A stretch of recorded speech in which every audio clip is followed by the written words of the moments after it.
the L30 is a candidate to become a new Olympic class. World Sailing has applied for the discipline to be included as part of the Paris Games, and an announcement is expected shortly.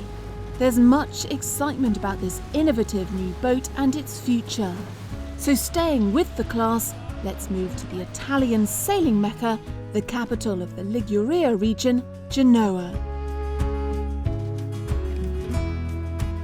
I think it's my second time here in Genoa. I did a few years before a regatta in 470. It's a really good place. Yesterday it was the first time we sailed on the area, and we had the sun, 20 knots, so really perfect conditions.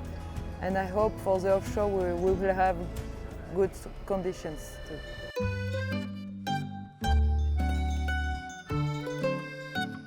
This historic port city hosted the second edition of the 2020 Eurosaf Mixed Offshore European Championships. The event was organised by the Yacht Club Italiano in conjunction with the L30 Class Association and in cooperation with the European Sailing Federation. The championship was part of the Nastro Rosa warm-up series, with many distinguished sailors from all around Europe in Genoa ready to test themselves in this new discipline.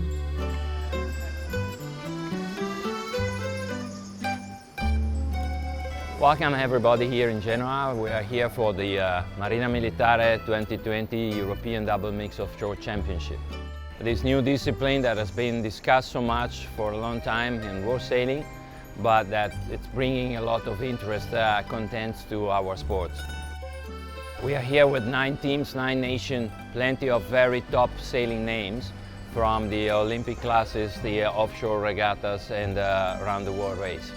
It's a great group of sailors, and it's very interesting because for us as event organizers it's a great learning curve, talking with all of them about how we can improve these new disciplines. With many sailing events taking place over longer distance races, the new category seems a natural addition to the Olympics, representing sailing in all of its many aspects. However, offshore racing is a different sport entirely, a test of endurance and navigation which requires a different skill set than sailing around inshore marks. I think this discipline can really change sailing in the Olympics. I think it's a brave move for the sailing community because it's something completely different. I see a lot of very good points. As soon as everyone will be finished in the Olympics, only one discipline will keep on going, which will be this one. When the people in Australia will wake up, they will not be able to watch what's going on in swimming or even sailing. They will only be able to be following live this discipline. So I think it's something very different that all of us, we never thought that this could be possible.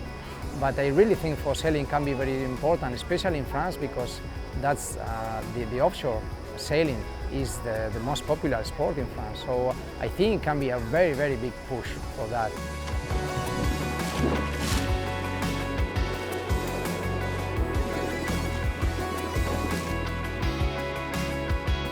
The event brought many top Olympians and Volvo Ocean racers to the starting line in Genoa, like Ika Martinez, Marie Rieu, Dee Kafari and Annemieke Bess. The Dutch sailor already has dreams of qualifying for a 4th Olympic Games in Paris.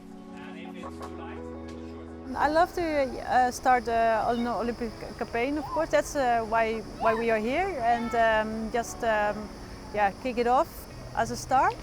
And of course we need to find some sponsors to start it, but definitely we want, yeah.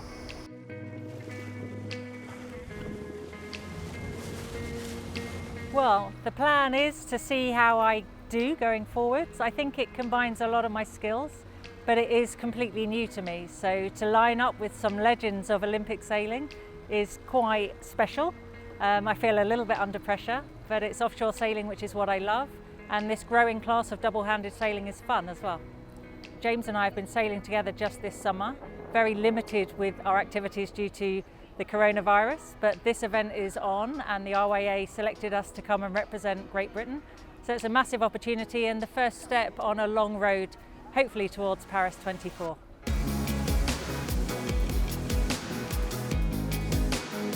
After 3 days of superb sailing action, the fight for the title came down to a duel between the French team, Benjamin Schwartz and Marie Rieu, against Ika Martinez and Natalia Villa de Fresnay. Finally, the French team took the title in a time of 65 hours, 46 minutes and 37 seconds. Surprisingly, having led for much of the race, it wasn't the Spanish team crossing the finishing line behind the French, as they were pipped into second by the Belgium team of Jonas Gjerkens and Sophie Faguet. The Belgians claimed silver, crossing the finishing line 80 minutes after the French duo.